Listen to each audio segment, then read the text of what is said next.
जय श्रीराम. ज्ञानेश्वरी भावदर्शन अध्याय 5.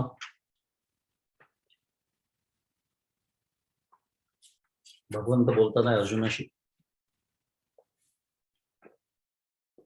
ज्ञाननिष्ठ कर्मसन्याशांना जे मोक्षफल प्राप्त होतं तेच कर्मयोग्यांना ज्ञानाद्वारा प्राप्त होतं. मुख्य विषय जो आपला सुरू आहे त्याचं पुन्हा एकदा स्मरण विषय प्रवेशाला सोपं जाईल. आणि आपण एक अत्यंत महत्वाचं वाक्य किंवा विचार मागच्या वेळेला शिकलो होतो. तो आपल्याला सदैव आपल्या हृदयाशी बाळगायचा आहे, कारण आपल्या सर्वांसाठी ते अतिशय उत्कृष्ट साधन आहे. ते वाक्य आपण मागच्याला बघितलं होतं आणि आचार्यांचं चरित्र बघताना आपण ते बघितलं होतं. आज पुन्हा एकदा आठवण करून देतो त्याची, की ज्ञाननिष्ठ कर्मसन्यास ही जी विशेषणं लावली आहेत ती अतिशय पाठच करून टाकायची. ज्ञाननिष्ठ कर्मसन्यास आणि ज्ञानप्रापक कर्मयोग हे फलतः एकच आहेत असं जो पाहतो तोच खरं पाहतो. कारण हे दोन विशेषणं जर गाळली तर अनधिकार्याने केलेला तो योग ठरू शकतो. एवढ्यासाठी मी म्हटलं या दोन विशेषणांकडे लक्ष वेधलं आपलं पुन्हा एकदा. ज्ञाननिष्ठ कर्मसन्यास आणि ज्ञानप्रापक कर्मयोग. ज्ञान प्राप्त करून देणारा, प्रापक याचा अर्थ ज्ञानप्रापक कर्मयोग. आणि म्हणूनच पुढच्या श्लोकात भगवंत म्हणाले होते की चित्तशुद्धी करणाऱ्या निष्काम कर्मयोगाचे अनुष्ठान न करता हट्टाने केलेला जो कर्मसन्यास असतो तो केवळ दुःख प्राप्तीला साधन होतो. आपल्याला पुन्हा आठवत असेल की आपण या अध्यायाची सुरुवात अर्जुनाच्या ज्या प्रश्नांनी झालेली आहे, तो प्रश्न कसा तिसऱ्या अध्यायाच्या प्रश्नाहून वेगळा आहे याचा विचार आपण जेव्हा केला होता, तेव्हा जो अज्ञानी असतो तो अज्ञानी दोन पद्धतीने ज्ञानप्राप्ती करून घेऊ शकतो. एक पुन्हा कर्मसन्यास आणि दुसरा कर्मयोग. हा अर्जुनाच्या प्रश्नाचा रोख आहे आणि त्या दृष्टीने भगवंत उत्तर देतात आहे. नवे भगवंतांच्या उत्तरावरून अर्जुनाच्या प्रश्नाचा रोख कळतो. आणि त्यामुळे असं म्हणतात आहे की चित्तशुद्धी करणाऱ्या निष्काम कर्मयोगाचे अनुष्ठान न करता हट्टाने केलेला कर्मसन्यास म्हणजे काय, अधिकार नसताना जर कर्मसन्यास घेतला तर तो केवळ दुःखाला प्राप्त होतो.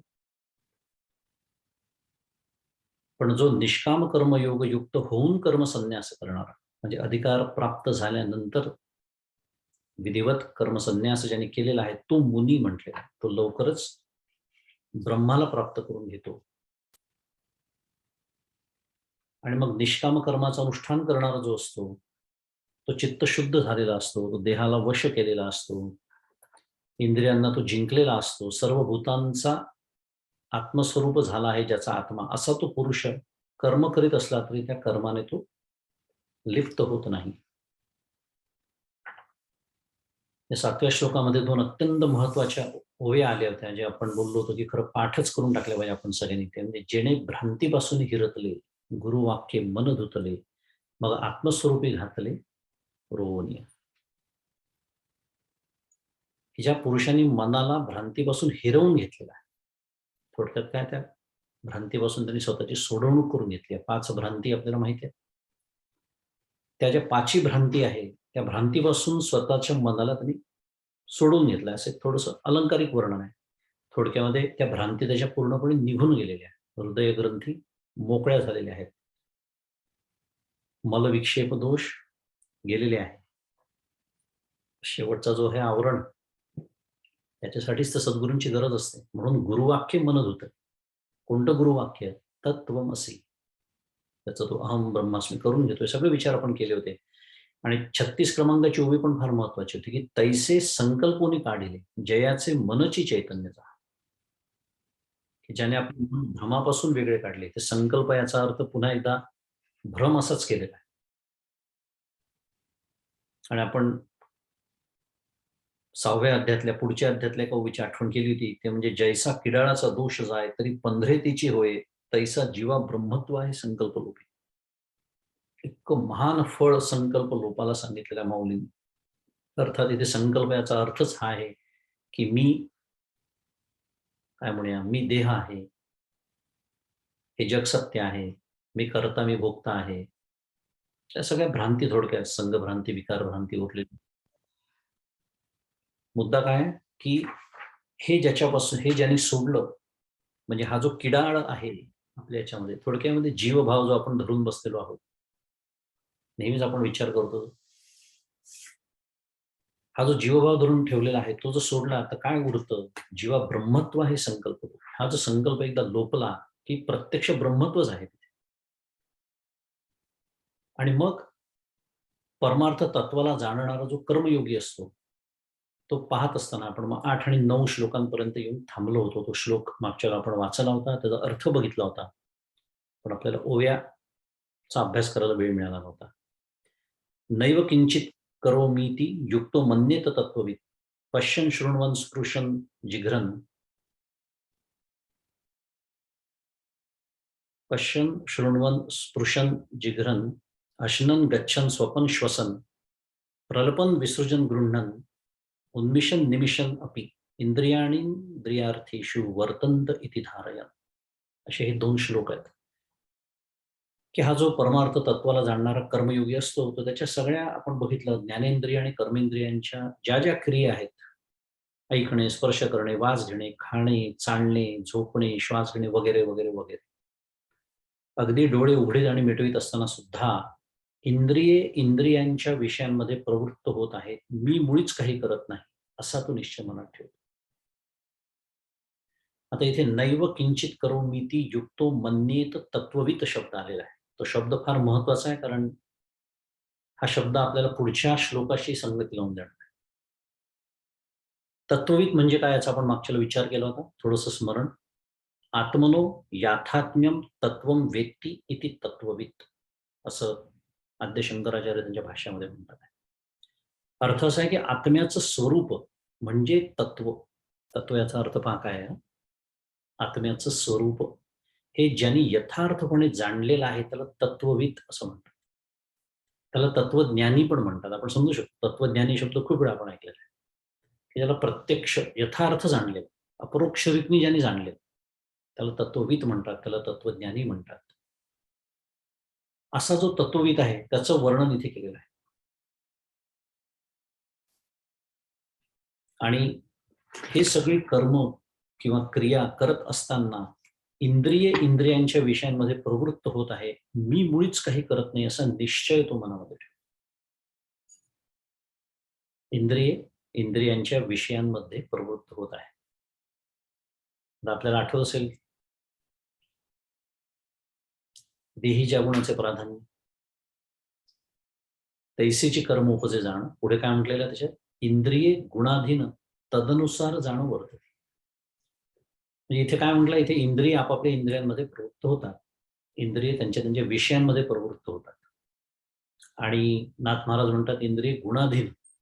इंद्रिय शेवटी गुणांच्या अधीन आहेत, कारण इंद्रिय शेवटी जड आहेत.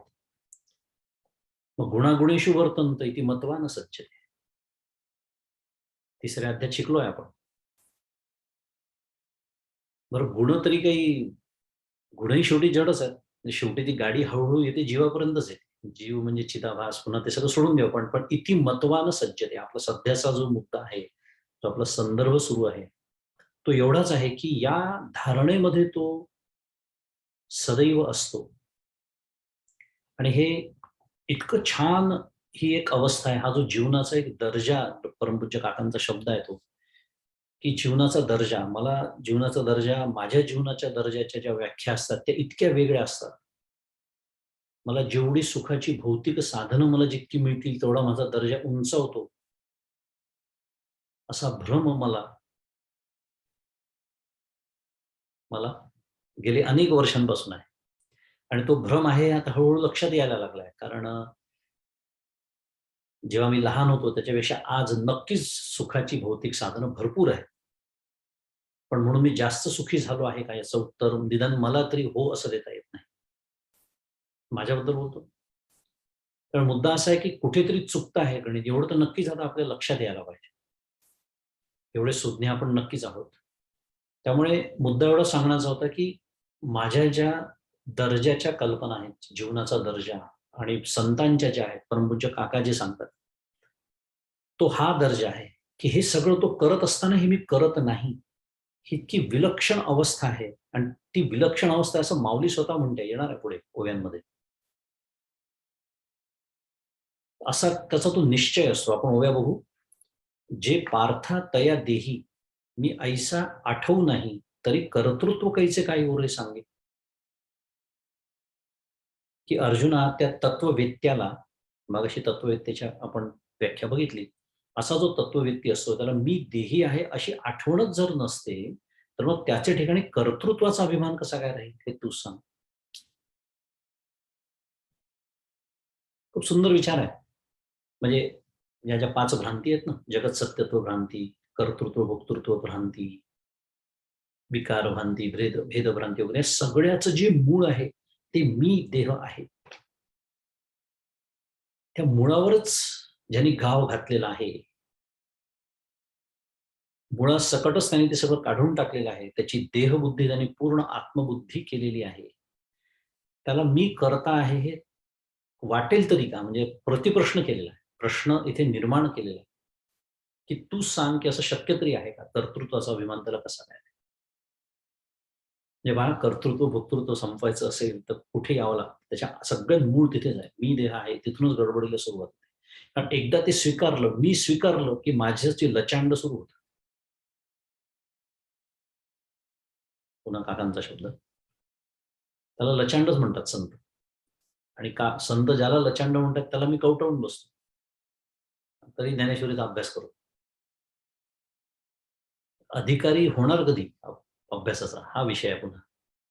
त्यामुळे देहबुद्धी जर संपली तर कर्तृत्व आणि सुंदर विचार आहे. सूक्ष्म विचार केला तर आपल्या लक्षात येईल, की जर मी कर्तृत्वच घेतलं नाही, तर आपोआपच भोक्तृत्व सुटतं. आपण उलटा विचार नेहमी ऐकतो, की कर्तेपणा घेतला की भोगतेपणा घ्यावाच लागतो. त्याची करोलरी आहे. ती पण ट्रू आहे.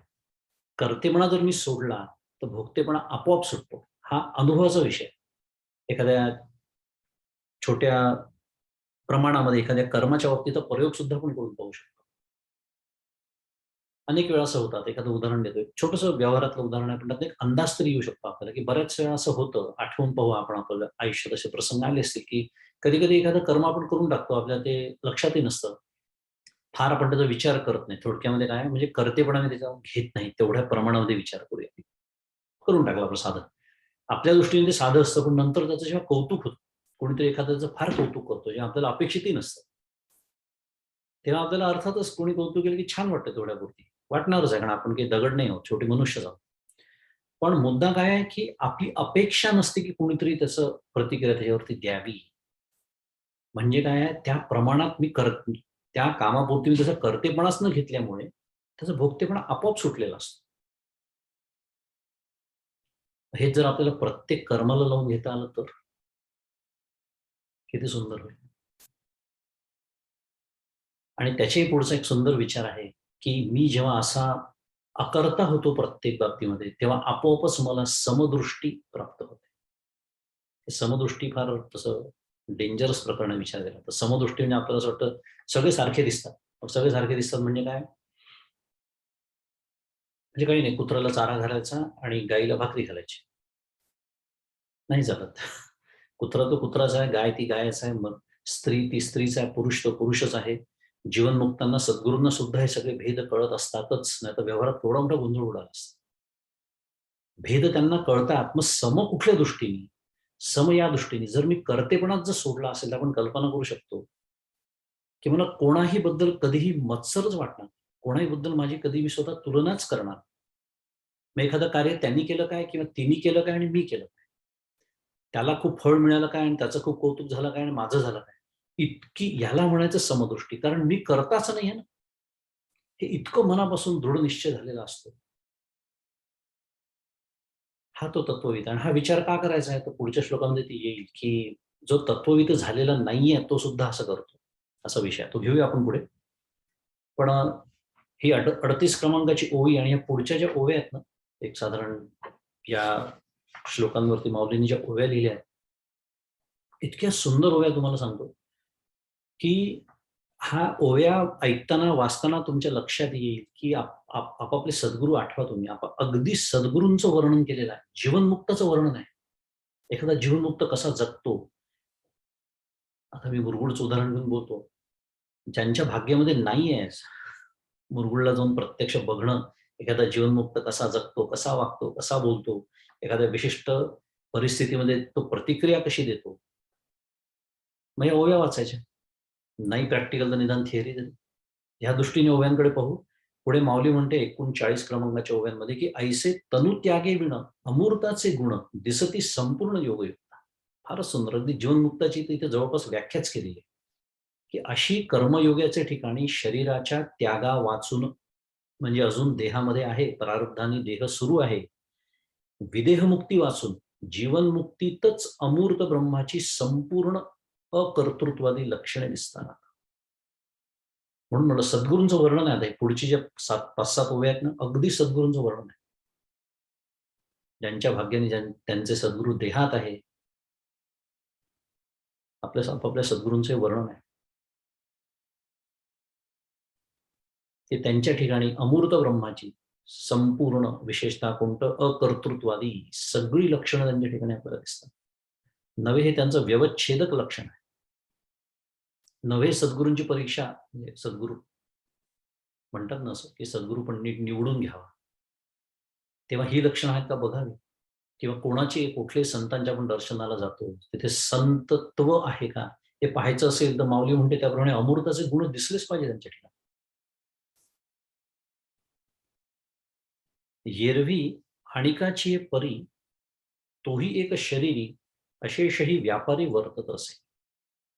की एरवी इतर सामान्यांप्रमाणे तोही एक देहधारी मनुष्य दिसतो व अनेक व्यवहारात प्रवृत्त झालेला दिसतो. म्हणजे काय, पुन्हा हे शक्य आहे.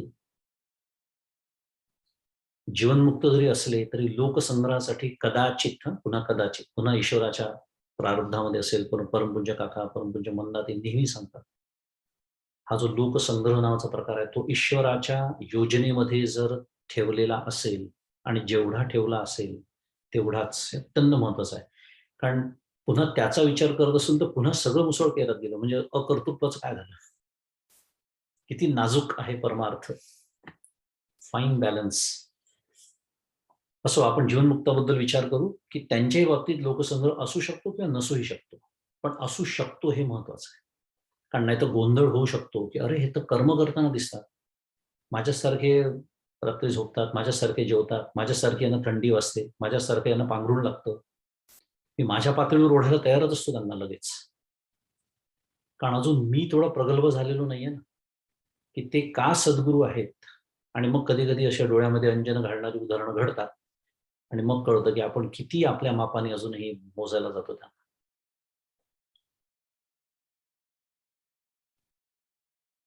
आज आपण कल्पना करू शकतो सगळ्या संतांबद्दल आपण वाचतो, तुकाराम महाराज, ज्ञानेश्वर महाराज, आज ते हयात असते तर त्यांचं आयुष्य आज जसं आपल्या सद्गुरूंचं सुरू तसंच सुरू असतं. त्यांना सुद्धा आपण आपल्या पातळीवर घ्यायला कमी केलं नसतं. हा एक सद्गुरू देहामध्ये असण्याचा एक मोठा धोका आहे हा साधकाच्या दृष्टीने, की आपल्याला असं वाटतं आपल्यासारखंच त्यांचं आयुष्य आहे. तसं नाहीये ते. ते असणारच आहे. ब्रह्मवेद ब्रह्मैव भवती हे आपल्या लक्षातच राहत नाही. आणि म्हणून माऊली आपल्याला सांगते हे अमृताचे गुण त्यांच्या ठिकाणी बघायला शिकावं. तोही नेत्रीप आहे, श्रवणी ऐकतो आहे, परी तेथींचा सर्वथा नोहे नवल देखील. की तोही डोळ्याने पाहतो, कानाने ऐकतो, पण त्या व्यवहाराचा तो करता मुळीच होत नाही. हे त्याविषयीचे आश्चर्य पहा. माऊली सुद्धा म्हणतात हे नवल देखील. म्हणून मी मगाशी म्हणालो तो जो दर्जा आहे ना आयुष्याचा, काय विलक्षण ते त्या अवस्थेमध्ये ते असतील की कर्म तर सुरू आहेत पण काहीही फरक पडत नाही. कारण ते मी करता नाहीच, मी त्यामुळे भोगताही नाही. या अवस्थेमध्ये सगळी कर्म सहज सुरू आहेत. सहज हा शब्द खूप छान आहे.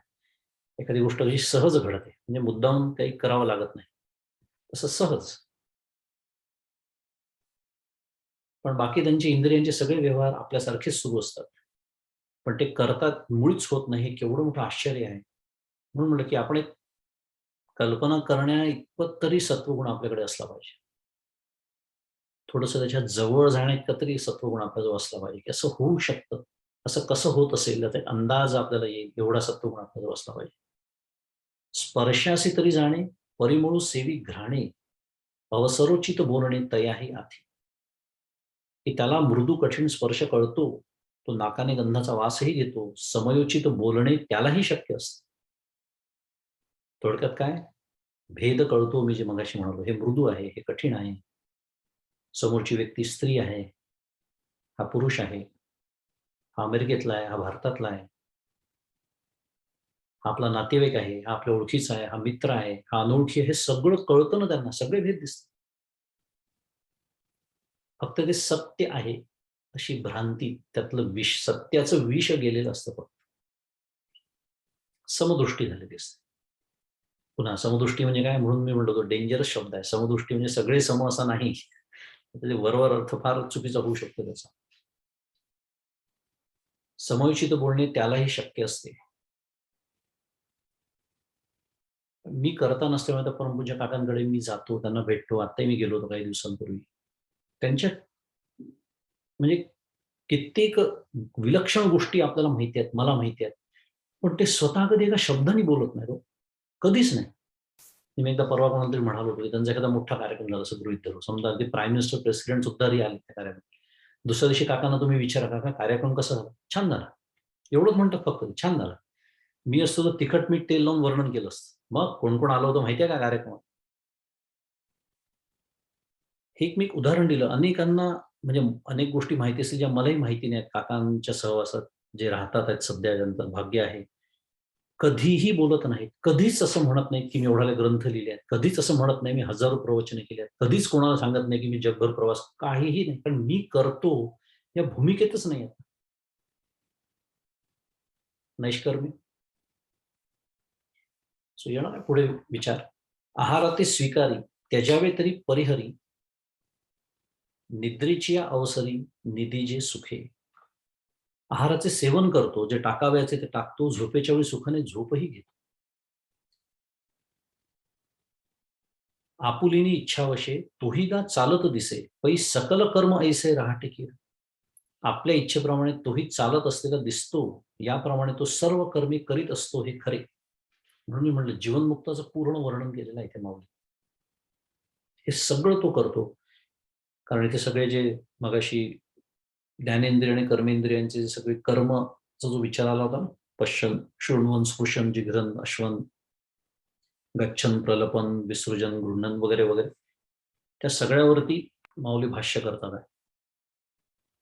हे सांगो काही एकैक देखे श्वासोच्छ्वास श्वासोच्छ्वासाधिक आणि निमिषोन्निमिष आदी करून. आता त्याचे एक एक व्यवहार किती म्हणून सांगू? असे पहा की तो कर्मयोगी श्वासोच्छवास आणि डोळ्यांची उघडझाप आदी करून सर्वच कर्मे करीत असतो. पार्था तयाचे ठाई हे आघवीची आधी पाही, परी तो करता नव्हे काही प्रतिती बळे. अर्जुन असे पहा की त्याचे ठिकाणी सर्वच काही असते, परंतु ब्रह्मज्ञानाच्या सामर्थ्यामुळे तो त्या कर्माचा कर्ता मात्र नसतो. फार सुंदर वाक्य आहे शेवटचं. ब्रह्मज्ञानाच्या सामर्थ्यामुळे, ब्रह्मज्ञान झालेलं आहे, त्याचं सामर्थ्यच असं आहे.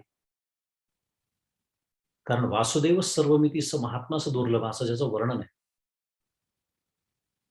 की समस्त ही श्री वासुदेव, प्रतिती रसाचा होतला भावो, असं ज्याचं झालेलं आहे, तो स्वतःला जो देह मी नाहीच या दृढ निश्चयामध्ये आहे, मी खऱ्या मीच त्याला प्रत्यक्ष दर्शन झालेलं असताना हे कर्माचा कर्ता तो कसा असेल? कर्म तर सुरू आहेत, हे महत्वाचं आहे. आपला गोंधळ कुठे उडू शकतो, तो तिथे उडू शकतो. कारण व्यवहार आहे, व्यवहारामध्ये व्यवहारासाठी कर्म सुरू असतात. फार मोठमोठाली कर्म सगळ्या संतांनी केली. एकनाथ महाराजांनी केली आहे, ज्ञानेश्वर महाराजांनी केली आहे, समर्थ रामदास स्वामींनी तर केलीच केली आहे. प्रत्यक्ष राम आणि कृष्णांनी केलेली आहे. माझे सद्गुरू अजूनही करीत आहेत. अनेक ग्रंथ लिहिले आहेत, हजारो प्रवचन सुरू आहेत. कर्म सुरू आहे. पण मी करतो हे कुठेही नाही, त्याचा लवलेशही नाही. हा पुन्हा दर्जा मी जो म्हणत होतो आयुष्याला, काय सुंदर आयुष्य असेल. ते कर्म कटकट शब्द आहे ना काकांचा. जीव जगात जिकिरीने जीवन जगतो, काकांचं वाक्य मागच्याला एकदा सांगितलं होतं. त्यातले जिकीर हा शब्द काढून टाकला की उरलेलं वाक्य असलं तरी फरक पडत नाही. जीव जगात जीवन जगणारच आहे. जोपर्यंत देह आहे, जोपर्यंत प्रारब्धानुसार देह सुरू आहे, अशा पद्धतीने त्यांचं जीवन असतं. माझ्यासाठी त्याच्यात जिकीर शब्द घातलेला आहे. कारण मी कर्मयोग न करत नाही ना, मी कर्म कटकट करतो. त्यामुळे मला त्याची कटकट होते. कारण का? कारण मी स्वतःला कर्ता समजतो. त्यामुळे मला भोगते पण घ्यावंच लागतं. त्याच्यामुळे मला सुख-दुःखाच्या हेलकाव्यात माझं जीवन सुरूच असतं. कारण पुन्हा तेच आहे, मी देह आहे पक्क, जग सत्य आहे पक्क. हे जोपर्यंत सोडत नाही तोपर्यंत हे सुरूच राहणार. मला हे अंदाज सुद्धा करता येणार नाही, की हे दिसतात तर खरी कर्म करताना, पण मनात कर्तेपणाचा यत्किंचितही लवलेशही नाही. का? तर ब्रह्मज्ञानाच्या सामर्थ्यामुळे ते त्या कर्माचा कर्ता होत नसतात. जै भ्रांतीसे जे सुतला, तै स्वप्नसुखे भूतला, मग तो ज्ञानोदयी चेईल म्हणून. आता जेव्हा माऊलींनी छान ज्ञानपूर्व काळाचं वर्णन केलं आहे, की जेव्हा तो भ्रमाच्या शय्येवर झोपला होता, तेव्हा तो विश्वस्वप्नातील वैषयिक सुखाने सुखी झाला होता.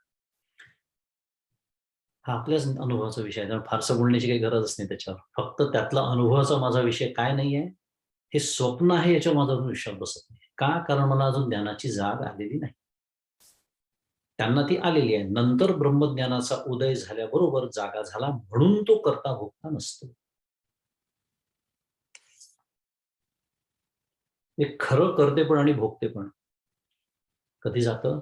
ब्रह्मज्ञान प्राप्त झाल्यानंतर स्वरूप ज्ञान. आणि मग म्हणून मग तोपर्यंत काय करायचं? ब्रह्मज्ञान प्राप्त झाल्यानंतर जर खरं निष्कर्म दशा येत असेल, आपण निष्कर्म दशेबद्दलच बोलतोय. त्याचं पुढे येईल म्हणा, पण आता विषय निघालाय तर एक विचार सांगतो, की 18व्या अध्यायामध्ये बऱ्याच ओव्या आहे नैष्कर्म दशेबद्दल. निष्कर्म सिद्धी, निष्कर्म दशा बरेच शब्द आहेत त्याला. त्याच्यावर माऊलींच्या खूप छान ओव्या आहे आणि त्याच्यावर आद्य शंकराचार्यांचं भाष्य आहे. तर त्या भाष्याचा अर्थ श्री मधुसूदन सरस्वती यांनी जो सांगितला, प्रकांड पंडित होऊन गेले मधुसूदन सरस्वती नावाचे. आपल्याला माहिती असेल की ज्यांनी भगवद्गीता आपल्याला त्रिकांडात्मक आहे हे तर माहितीच आहे. पण पहिले 6 अध्याय जे आहेत ते त्वम पदाचे आहेत. पुढचे 6 अध्याय त्वम पदाचे आहेत. तत्त्वम चुकलं माझं. पहिले त्वम आणि मग तत्. पुढचे 6 तत्पदाचे आहेत आणि शेवटचे 6 असी पदाचे आहेत. हे ज्यांनी सांगितलं असे ते मधुसूदन सरस्वती. तर शंकराचार्यांनी जे भाष्य केलेलं आहे त्या श्लोकांवरती 18व्या अध्यायातल्या, त्याच्यात नैष्कर्म्य सिद्धीबद्दल जे शंकराचार्य म्हणाले त्याचा अर्थ मधुसूदन सरस्वती असं सांगतात, की निष्कर्मम ब्रह्म तद विषयम विचार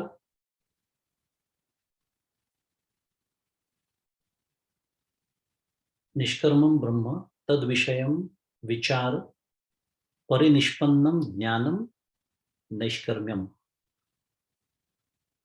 असं त्यांनी विचार मांडलेला आहे. आणि पुढे म्हणतात की तद्रूप सिद्धी, आपण तद्रूप नैष्कर्म्य सिद्धी असा विचार करून घेऊ. म्हणजे थोडक्यात काय 3 शब्दांच्या अक्षरशः व्याख्या केलेल्या आहेत मधुसूदन सरस्वती. निष्कर्मम ब्रह्म पहिलं त्यांनी म्हटलेलं आहे. म्हणजे निष्कर्म म्हणजेच ब्रह्म. मगाशी हा जो सुंदर ओवी होती ना माऊलींची, ऐसे तनु त्यागे विण अमृताचे गुण. अमृताचे गुण म्हणजे कोणते?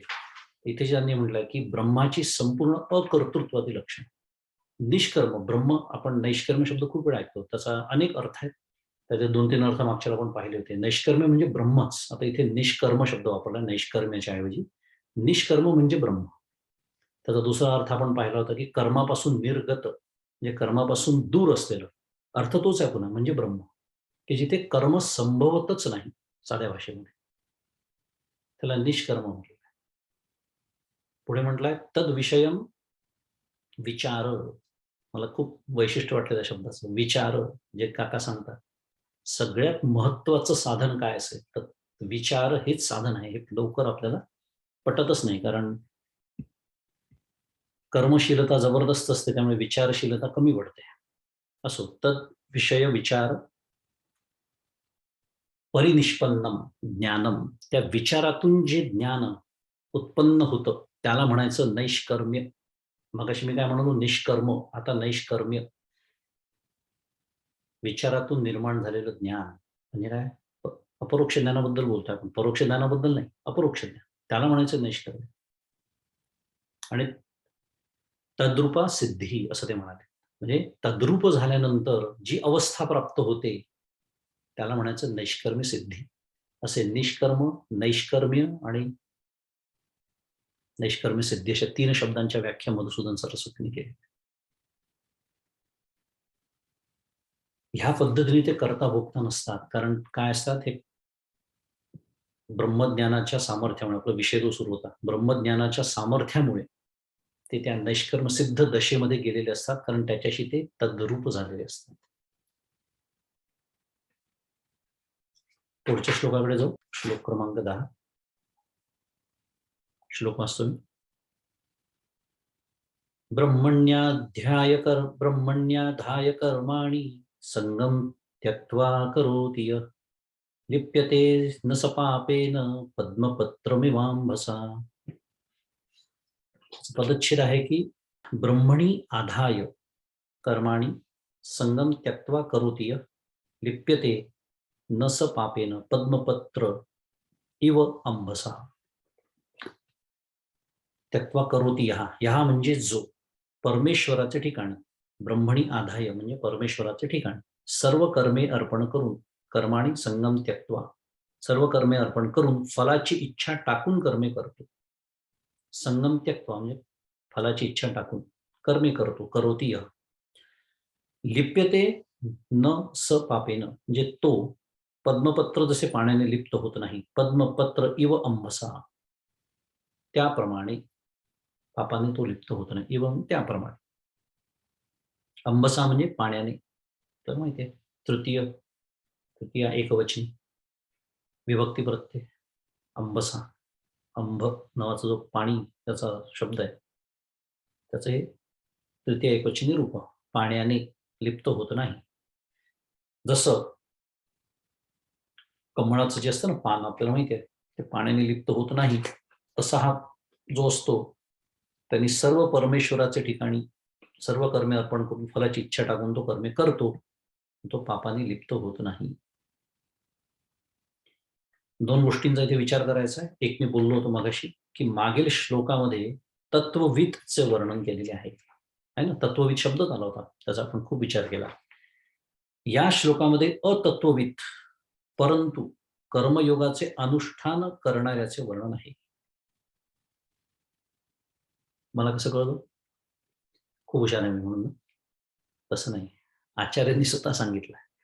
हेच तर आहे, संतांच्या पायाशी बसून म्हणून अध्ययन करायचं असं नाही तर आपल्याला कधीच कळणार नाही. आचार्य असं म्हणाले की अतत्वविद प्रवृत्तः च कर्मयोगे, असं आचार्य भाष्यामध्ये म्हणतात आहे की हा जो श्लोक आहे 10 क्रमांकाचा, तो आता अतत्वविद जो असतो. म्हणून मी जे मगाशी म्हणालो, हे सगळे श्लोक आणि सगळ्या ओव्या आपल्यासाठी खूप कामाचे आहेत, कारण आज ह्या क्षणी एक साधक म्हणून मी हेच करू शकतो. अतत्वविद आहे, पण जो कर्मयोगाचं अनुष्ठान करतो त्याचं वर्णन आहे. मगाशी जो तत्वविद होता त्याचं सगळं वर्णन झालं. नंतर कर्मयोगाचं जो अनुष्ठान करतोय म्हणजे तो नक्की काय करतोय, तर परमेश्वराच्या ठिकाणी सर्व कर्मे अर्पण करून फलाची इच्छा टाकून तो कर्म करतो, की जे आज मी करणं अपेक्षित आहे. अतिशय सुंदर एक साधन आपल्या हातामध्ये देतात. 24 तासाचं साधन जर करायचं असेल मला, बैठकीचं साधन तर असतंच, पण ते करायला बैठकीच्या साधनाला मर्यादा असते शेवटी. किती वेळ करणार ना? 24 तास आपण काय करू शकतो, तर कर्म. आणि करू शकतो नाही, करावंच लागतं. मग ते करावंच लागतं आहे. तर ह्या पद्धतीने जर मी केलं, तर त्याचा अर्थ काय होतो? तो माझा कर्मयोग होतो. कर्म कटकट होत नाही मग ती. काका म्हणतात तसं. आणि तो नुसता कर्मयोग नाही, तो ज्ञानप्रापक कर्मयोग. म्हणजे काय होतं? ज्ञानप्रापक म्हणजे पुढे ज्ञानप्राप्ती करून देणारा, म्हणजे थोडक्यात ज्ञानाच्या प्राप्तीचा अधिकार मला प्राप्त करून देणारा तो कर्मयोग. कर्माने मोक्ष नाही नेहमीचा सिद्धांत. कर्मातून मोक्ष आहे. केवळ ज्ञानानेच मोक्ष आहे. त्यामुळे परमेश्वराला सर्व कर्मे अर्पण करून म्हणजेच त्या फलाची इच्छा टाकून जो कर्मे करतो तो पद्मपत्र, कमळाचं पान पाण्यातच असतं. पाण्यातून बाहेर कमळ काढता येत नाही. पाणी त्याला जसं चिकटत नाही. परमपूज्य भंडारी म्हणाले, की पाणी त्याला लागत नाही. हे पाण्याचं कर्तृत्व नाहीये. पाण्याचं कौतुक नाहीये ते.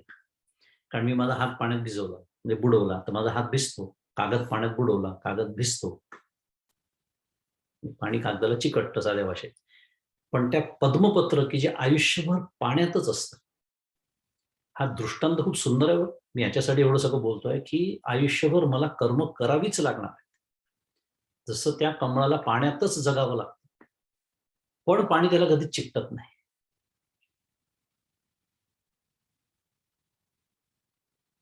त्याप्रमाणे मी म्हणजे एक साधक म्हणून जर मी असं अतत्वविद असेन, पण मी कर्मयोगाचं अनुष्ठान करत असेन, व्यवस्थित जसं करायला पाहिजे तसं, म्हणजे परमेश्वराला सर्व कर्म अर्पण करून, फळाची इच्छा टाकून, थोडक्यात पुन्हा कर्तृत्व, भोक्तृत्व सोडून, तर मी पापाने लिप्त होत नाही. आता अधिष्ठान संगती, अशेषाही इंद्रिय वृत्ती, आपुला लिया अर्थी वर्तत आहाती. आता जगाचे अधिष्ठान जे ब्रह्म, त्याच्याशी झालेल्या अभेदाने, अथवा अधिष्ठान म्हणजे देह, त्याच्या संबंधाने सर्वच इंद्रियांच्या वृत्ती आपापल्या विषयांशी व्यवहार करतात. पुढे दृष्टांत दिलाय माऊलींनी, की दीपाचिनी प्रकाशे गृहीचे व्यापार जैसे, देही कर्मजात तैसे योगयुक्ता. की दिव्याच्या प्रकाशाने घरातील व्यवहार जसे होतात, त्याप्रमाणे देहाच्या योगाने कर्मयोगाची सर्व कर्मे होतात. तो कर्मे तरी सकळे, परी कर्मबंधा नाकळे, जैसे न सिंपे जळी जळे पद्मपत्र. जसे पाण्यात राहणारे पद्मपत्र पाण्याने ओले होत नाही, त्याप्रमाणे तो सर्व कर्मे करतो, परंतु कर्मबंधाने बद्ध होत नाही. पाणी म्हणजे जसं म्हणलं कर्माचं फार सुंदर दृष्टांत त्यांनी दिलेलं आहे. राहायचं कर्मातच आहे, राहावंच लागतं. पण त्याच्यापासून जर मला अलग विलग राहायचं असेल, अलिप्त राहायचं असेल, जसं पद्मपत्र अलिप्त असतं पाण्यापासून, त्याच्यासाठी हा उपाय अत्यंत सुंदर, परमेश्वराच्या ठिकाणी सर्व कर्म अर्पण करणे. फार सुंदर उपाय इथे दिलेला आहे. इथे जे एक 2 अर्थ केले पहा, की जगाचे अधिष्ठान जे ब्रह्म, त्याच्याशी झालेल्या अभेदाने, हा जो अर्थ घेतला, किंवा अथवा म्हटलं ना इथे अर्थामध्ये 48 क्रमांकाच्या ओळीमध्ये, अथवा अधिष्ठान म्हणजे देह, त्याच्या संबंधाने. पहिला जो अर्थ घेतला, तर तो अर्थ, माऊलींना कुठला अर्थ अभिप्रेत आहे हे पुढच्या काही ओव्यांमध्ये लक्षात येतं, पण तो अर्थ आचार्यांनी केलेल्या अर्थापेक्षा वेगळा आहे. एवढंच मला फक्त सांगायचं होतं. 1-2 वेळा आपलं ज्ञानेश्वरीत आपण बघितलं होतं, की आचार्यांनी जेव्हा भाष्य लिहिलं, तेव्हा त्यांचा उद्देश काय होता, माऊलींचा उद्देश काय होता, त्या भावार्थ दीपिका सांगताना. उद्देशामुळे कधी-कधी थोडासा अर्थाचा फरक पडतो. आचार्यांनी इथे अतत्वविदचं वर्णन केलेलं आहे. आणि जर अधिष्ठान जे ब्रह्म, त्याच्याशी अभेद असा अर्थ घेतला, तर त्याला तत्वविदच म्हणावं लागेल. म्हणून म्हणले थोडा फरक पडू शकतो अर्थाचा. असो, पुढचा श्लोक घेऊ 11 क्रमांकाचा, आणि त्याच्यानंतर आपण गीतादीपस्तंभकडे वळू, कारण काकांनी 11 पर्यंतच्या श्लोकांचा गट केलेला आहे. श्लोक असतो, कायेन मनसा बुद्ध्या केवलैरिंद्रियैरपि योगिनः कर्म कुर्वन्ति संगम त्यक्त्वात्मशुद्धये. याचा पदच्छेद असा आहे, की कायेन मनसा बुद्ध्या केवलैः इंद्रियैः अपि योगिनः कर्म कुर्वन्ति संगम त्यक्त्वा आत्मशुद्धये. अर्थ आहे, की निष्काम कर्मयोगी चित्तशुद्धीकरिता फलाची इच्छा टाकून केवळ शरीराने, मनाने, बुद्धीने व इंद्रियांनी कर्म करतात.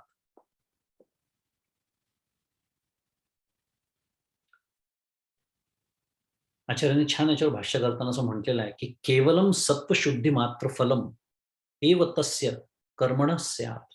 अर्थ असा आहे, की कर्मयोगाचे अनुष्ठान करणाऱ्याच्या कर्माचे फल केवळ अंतःकरणाची शुद्धी एवढेच असते. काय सुंदर विचार आहे. पुन्हा एक साधक म्हणून मी बोलतोय, की कर्म करताना माझा नेहमी उद्देश काय असला पाहिजे? चित्त शुद्धीसाठी मी हे कर्म करतो आहे.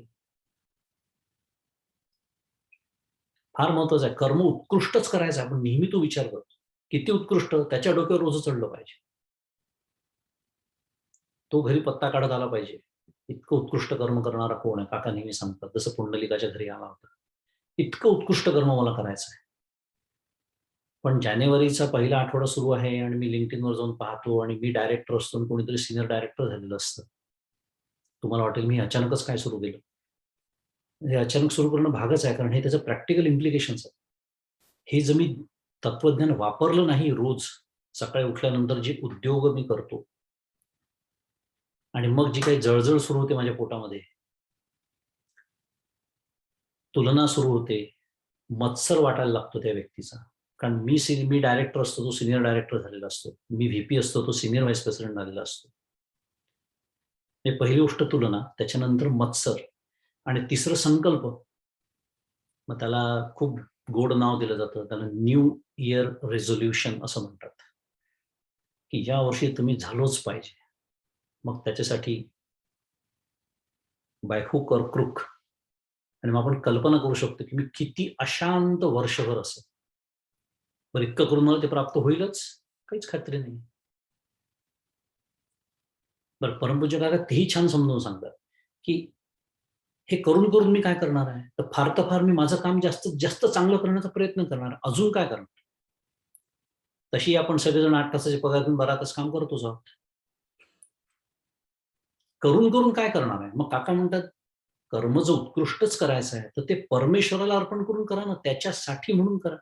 त्याला अर्पण करायचं आहे, ते उत्कृष्टच असलं पाहिजे म्हणून करा. त्यांनी काय होणार आहे? व्यवहारात जी मिळायचं ते मिळेल, नाही तर अगर न मिळेल. तो माझ्या चिंतनाचा विषयच नसला पाहिजे. हा मुद्दा आत्ता सुरू आहे. मग माझ्या चिंतनाचा विषय काय असला पाहिजे? प्रत्येक कर्म करताना हे मी माझ्या चित्तशुद्धीसाठी करतो आहे.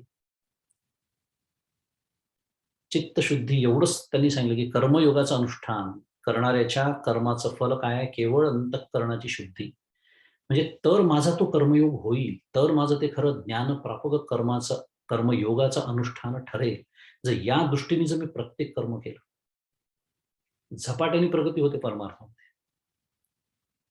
याला म्हणतात परमपूज्य काका जीवनामध्ये आमूलाग्र जीवन पद्धतीमध्ये बदल. कारण कर्म तर तेच राहणार आहे. त्याच ऑफिसमध्ये जायचं आहे मला, बॉस तोच असणार आहे, प्रोजेक्ट तसेच असणार आहे. पण हा किती छान विचार आहे, की ते म्हणतात ना, काय तत्सद ब्रह्मार्पणमस्तु. प्रोजेक्ट संपलं, तत्सद ब्रह्मार्पणमस्तु. आता इथे ब्रह्म शब्द आहे, आपण त्याला ईश्वर म्हणूया, परमेश्वर म्हणूया. कोड चेक इन केला, तत्सद ब्रह्मार्पणमस्तु. प्रोजेक्ट संपलं, तत्सद ब्रह्मार्पणमस्तु. मीटिंग संपली, तत्सद ब्रह्मार्पणमस्तु. आहे पुढे ओवी येणार आहे. कधी येणार आहे मला माहिती नाही. या अध्यायातच येणार आहे. फारच सुंदर आहे ती, की कर्तेपणा कसा सोडायचा आहे त्याच्याबद्दलच बोलतोय आपण. की कर्म करताना उत्कृष्टच करायचं आहे. पण कर्म झाल्यानंतर यत्किंचितही ते रेंगाळलं नाही पाहिजे माझ्या मनात, असं माऊलींनी त्या ओळीमध्ये म्हटलेलं आहे.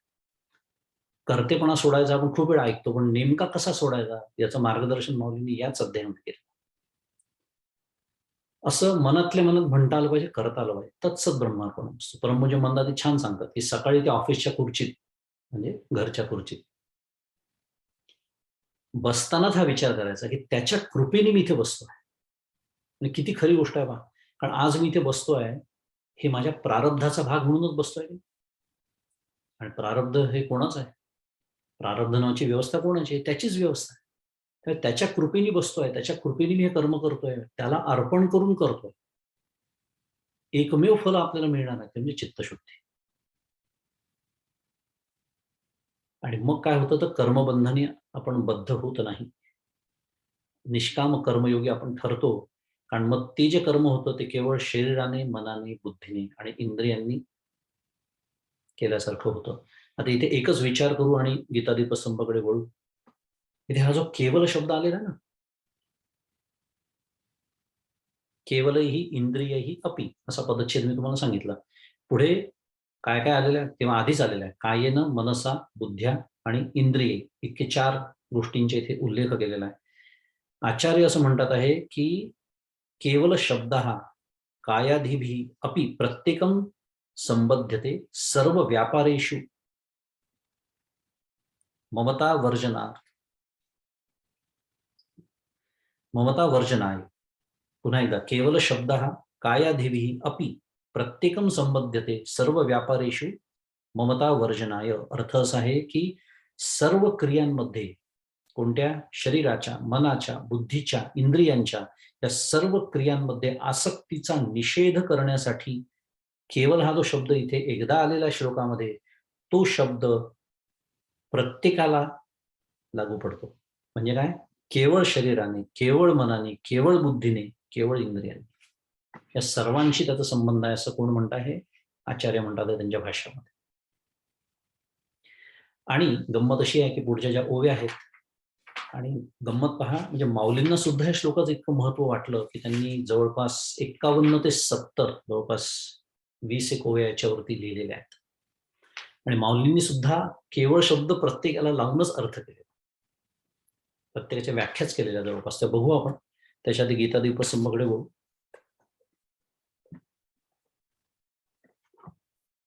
परमपूज्य काकांनी 7 ते 11 असा गट केलेला आहे. पुन्हा नेहमीप्रमाणे आपली थोडीशी उजळणी होईल या निमित्ताने, हरकत काहीच नाही. 7 ते 11 या श्लोकांचा काकांनी केलेला अर्थ मी वाचतो आणि थोडंसं विवेचन आहे, फार नाही काकांचा, एक छोटासाच परिच्छेद आहे त्याच्यावरती. अर्थ आहे की कर्मयोगाच्या तत्वांशी सतत निष्ठा ठेवणारा, एक एक नेहमीच बोलतो आपण, कमी शब्दामध्ये जास्तीत जास्त आशय व्यक्त करण्याची कला परमपूज्य काकांकडे. त्यामुळे मात्र आपल्याला अत्यंत सावध चित्ताने लक्ष द्यावं लागतं. एक जरी शब्द सुटला ना श्रवणातून किंवा वाचनातून की गडबडच आहे. कर्मयोगाच्या तत्वांशी सतत निष्ठा ठेवणार सगळ्यात महत्वाचं, म्हणजे आपल्या गळ्यात माळ घातलेली जबाबदारी आपली काय होते त्याच्यातनं कळतं आपल्याला. निषिद्ध कर्माकडे प्रवृत्ती नसणारा, पुढची माळ, अंतःकरणावर नियंत्रण ठेवणार, इंद्रिये जिंकलेला, सर्व भूतांचा आत्मा स्वतःचा आत्मा मानणार, असा साधक कर्मे करूनही त्यांनी बांधला जात नाही.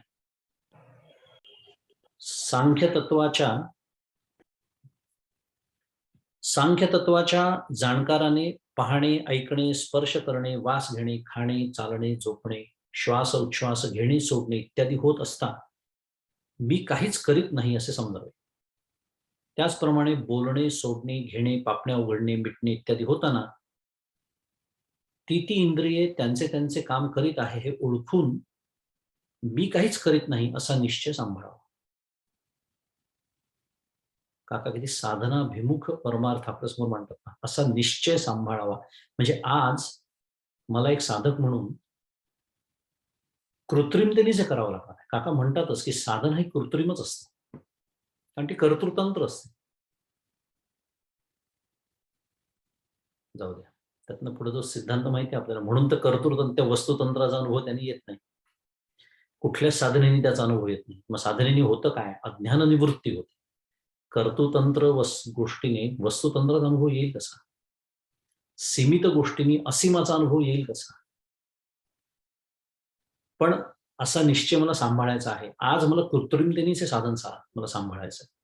मग नंतर ब्रह्मज्ञान झाल्यानंतर त्याच्या सामर्थ्याने नैष्कर्म्य दशा प्राप्त होते, तो मगाशी विचार केला तो तत्वविदचा विचार आहे. हा जो विचार काका म्हणताय तो अतत्वविदचा विचार आहे, साधकाचा विचार आहे. सर्व कर्मे ब्रह्मार्पण बुद्धीने करून कर्म व फळांचा संग सोडून जो कर्मे करतो तो पाण्यातील कमलपत्राप्रमाणे सर्व पाप पुण्यापासून मोकळा राहतो.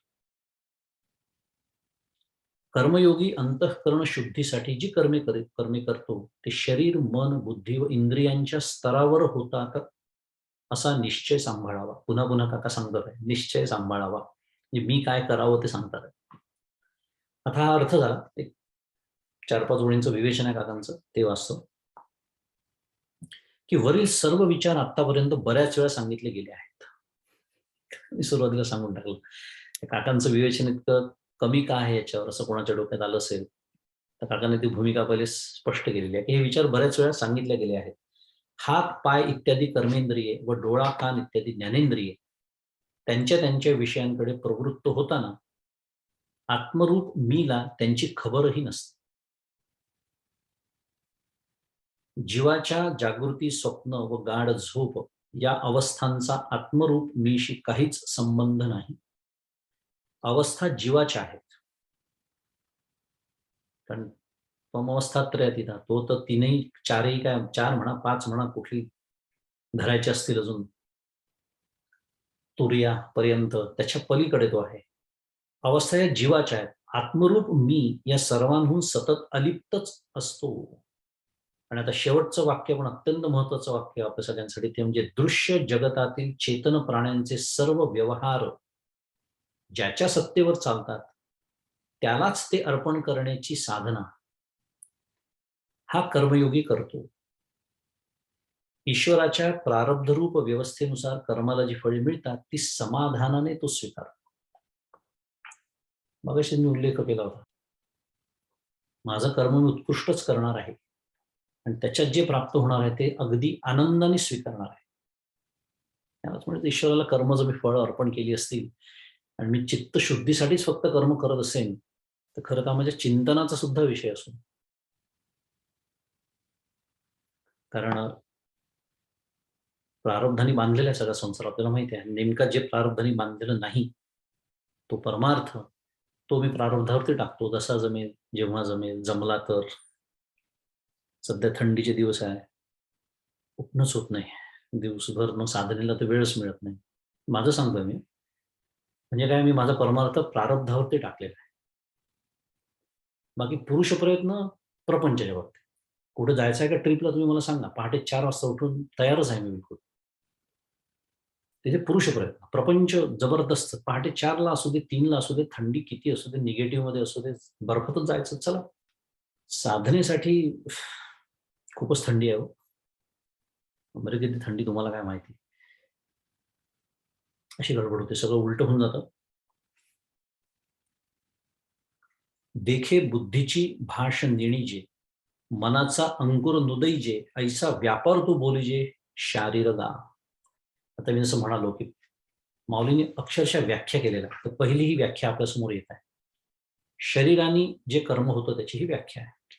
असे पहा की ज्यांच्यात बुद्धीची हे चांगले हे वाईट अशी निश्चयात्मक भाषा जाणली जात नाही आणि हे करावे हे नको असा मनाच्या इच्छेचा अंकुर जिथे उत्पन्न झालेला नसतो, असे निश्चयरहित आणि इच्छारहित जे कर्म त्याला केवळ शारीर कर्म म्हणा. त्याच्यामध्ये कुठलाही फार विशेष असा संकल्प केला जात नाही, फार त्याच्यात बुद्धी लावल्या जात नाही. बुद्धीचं काय म्हणा, बुद्धी नावाची एक फॅकल्टी, बुद्धी वापरल्या जात नाही. हे असं करावं का तसं करावं, त्याच्यात संकल्प विकल्प, मग हे योग्य का ते योग्य, ते सगळे काही विचारच करावे लागतात. त्याला शारीर कर्म म्हणा. उदाहरण दिली नाही पण आपण विचार करू शकतो. आता साधं झोप आली की जांभा येते आपल्याला, जेवण मस्त छान झालं की ढेकर येते. हे तर अतिशय साधे उदाहरण मी दिले, पण थोडक्यामध्ये शरीराच्या पातळीवर घडणारी कर्म ज्याच्यात फार मनाचं आणि बुद्धीचं असं काही भूमिकाच नसते, शरीर कर्म. हेची मराठे परी तरी बाळकाची चेष्टा जैसी, योगीये कर्मे करीती तैसी केवळा तनु. आता हाच सिद्धांत समजेल अशा सोप्या मराठी भाषेत ऐक, असं माऊली म्हणाले. तरी तान्ह्या मुलाच्या हातापायांची हालचाल जशी निश्चय आणि इच्छा विरहित असते. दृष्टांत दिला माऊली, अतिशय छान. लहान बाळ आपण पाहतो, त्याचे हातपाय जसे हालत असतात, अगदी त्यात कुठलाही असा निश्चय नसतो, कुठली इच्छा नसते, पण सदैव हातपाय ते लहान मूल जसं हलवत असतात त्याप्रमाणे योगी लोक केवळ शरीराने कर्म करतात. कारण तिथे काम पूर्ण संपलेलाच असतो. ज्ञाननिधी त्यांना लाभलेला असल्यामुळे साहजिकच ते जे भुजंग नेहमीच आपण विचार करतो त्यांचा, ते ज्ञाननिधीचे भुजंग, विषयदरीचे व्याग, ते संपलेले असतात. ज्ञाननिधीचा त्यांना तो ठेवा जो असतो त्यांना लाभलेला असतो. त्यामुळे तिथे इच्छा विरहितच ती कर्म असतात. मी काही करणार किंवा काही विशेष आता हे असं करणार, मी संकल्प करून की हे आता मी पूर्ण तडीला नेणार, हे सिद्धीला मी नेणार, हा ग्रंथ माझ्या हातून आता घडलाच पाहिजे, तयार झालाच, असं काहीही नसतं. प्रारब्धवशामध्ये तशी तशी परिस्थिती समोर येते, त्याप्रमाणे तसं तसं कर्म फक्त ते करतात. त्यामुळे कुठेही त्याच्यात अभिनिवेश नसतो, असं त्याला जबरदस्त आपण म्हणतो ना, कर्तृत्वपणाचा, भोक्तृत्वाचा असा कुठलाही विचार तिथे नसतो. कशाप्रमाणे? तर ते छान दृष्टांत दिला. मग पांचभौतिक संचले, जेव्हा शरीर असे निदिले, तेथे मनची राहले एकटे स्वप्नी जेवी. मग पंचमहाभूतांचा गोळा असलेले हे शरीर किती निरस असतील ना ज्ञानेश्वर महाराज. हा देह ज्याला मी इतका सजवतो, त्याचं एवढं कौतुक मला, थोडं जरी गडबड झाली तर मला आवडत नाही.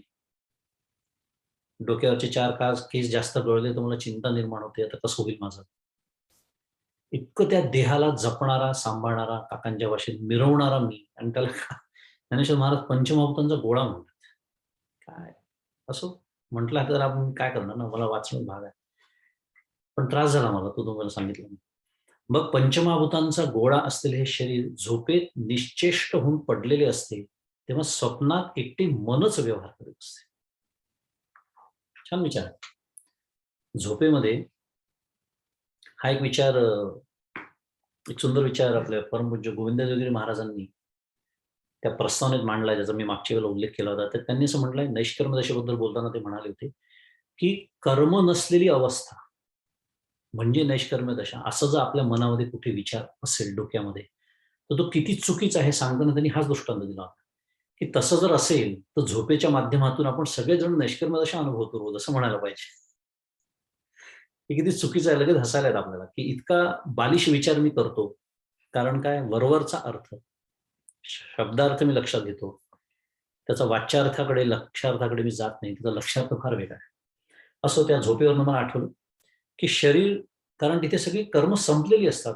कर्म पण स्वप्नावस्था जी आहे त्याच्यामध्ये एकटं मनच व्यवहार करीत असतं. बरोबर आहे ना? सायन्स असं सांगतं, थोडंसं सायन्सचं सांगितलं बरं वाटतं. त्याला आरईएम स्लीप असं म्हणतात. आपण सगळ्यांनी ऐकलं असेल. Rapid I movement, REM. आपले स्वप्नावस्थेमध्ये डोळे असे डावीकडून उजवीकडे असे खूप जोराने, वेगाने फिरत असतात. एनआरईएम आणि आरईएम असे झोपेचे 2 प्रकार आहेत. तर त्या आरईएम स्लीप जी असते, त्याच्यामध्ये स्वप्नावस्था ज्याला आपण म्हणतो मराठीमध्ये, त्याच्यामध्ये आपलं जे मेंदू असतो म्हणजे ब्रेन, तो आपलं संपूर्ण शरीर पॅरलाइज करतो. तसे सिग्नल्स तो शरीराकडे पाठवतो. प्रत्येक अवयव जो आहे आपला, तो पॅरलाइज झालेला असतो स्वप्नावस्थेमध्ये, आणि त्याचं कारण आज सायन्स असं देत आहे, न्यूरोसायन्स. याच्यासाठी ही कल्पना करा, जर आपल्याला जी स्वप्न पडतात ती जर आपण ऍक्ट आउट करायला लागली, डमशेराट गेम माहिती आहे आपल्याला सगळं. स्वप्नामध्ये मी समजा कोणातरी लाथ घातली आणि तसंच जर मी पाय हलवला झोपेत, तर काय होईल शेजाऱ्याचं? शेजारी कोण झोपलं असतं कल्पना करू शकता. मी फारसं काही बोलत नाही त्याच्याबद्दल. तसं होऊ नये कोणाच्याच बाबतीत, म्हणून ही निसर्गाने केलेली सोय आहे आपल्या शरीरामध्ये. थोडंसं मी सायन्सचा विचार यासाठी सांगितलं, की तेच इथे सांगतात आहे, की तिथे कर्म संभवतच नाही. आपलं संपूर्ण शरीर निश्चेष्ट पडलेलं असतं, म्हणजे पॅरलाइज झालेलं असतं. तरी पण मानसकर्म सुरू असतात. म्हणून तर आपल्याला स्वप्न पडतात. वाटेल ती स्वप्न आपण बघतो. एकटं मनच आपला व्यवहार करीत असतं.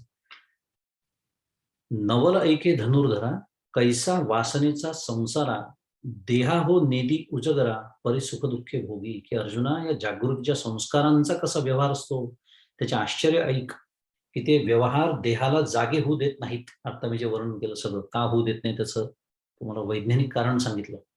पण सुखदुःखे मात्र भोगावयास लावतात. आपल्या प्रारब्धा परमपूज्य मंदाताई नेहमी सांगतात, की प्रारब्धाचं आपल्यावरती किती बंधन आहे. तर प्रारब्ध म्हटलं की आपण एकदम संपूर्ण आयुष्याचा वगैरे विचार करतो. तोही विचार करण्याची गरज नाही. रोजच्या पातळीवरती मला जितके भोग द्यायचे, आपल्याला माहिती आहे देहाला धरून असतं प्रारब्ध. तितके भोग भोगेस्तोवर मला झोप सुद्धा लागत नाही. अनुभवाचा विषय आहे. अनेक वेळा ठरवून अगदी किंवा काही कारणाने म्हणा, आपण अगदी, मी जसं म्हणालो, कोणीतरी मला म्हणतं, "अरे चला जायचं का उद्या डिस्नीलँडला? जरा सकाळी लवकर निघू किंवा स्कीइंग करायला जाऊ, म्हणजे एका दिवसाची ट्रिप करता येईल." मी लगेच, "नाही, नाही हां, उद्या 4 वाजता उठायचं." साधनेच्या बाबतीत मी करत नाही तसं. म्हणून माझे अनुभव सांगतोय सगळे. तेव्हा मी लगेच झोपायला जातो. लवकर झोपायचं ना, उद्या सकाळी 4ला उठायचं आहे. पण झोप लागत नाही किंवा अनेक वेळा असं काही नसतं तरी झोप येत नाही. विनाकारण मनुष्य तळमळत पडतो अंथरुणावरती. का? कारण परमपूज्य मंदाताई असं म्हणतात, की अजून माझे भोग संपलेले नाहीयेत त्या दिवसाचे आणि तेच प्रारब्ध भोग भोगण्यासाठी मला जागही आणतात दुसऱ्या दिवशी आणि थोडेफार काही उरले असतील तर ते स्वप्नाच्या माध्यमातून ते पॅकेज आपल्याला Amazonचं प्रारब्ध नावाचं डिलिव्हर होतं. हा विचार इथे सांगितलेला आहे, की काय त्याचं विलक्षण आहे पहा, सुख-दुःख जर आम्हाला द्यायची असतील, भोगायला लावायची असतील, तर व्यवहार देहाला जागा होऊ न देता सुद्धा जागृतीतल्या संस्कारांचा जबरदस्त तो परिणाम म्हणून तिथे सुद्धा मी सुख-दुःख भोगतो.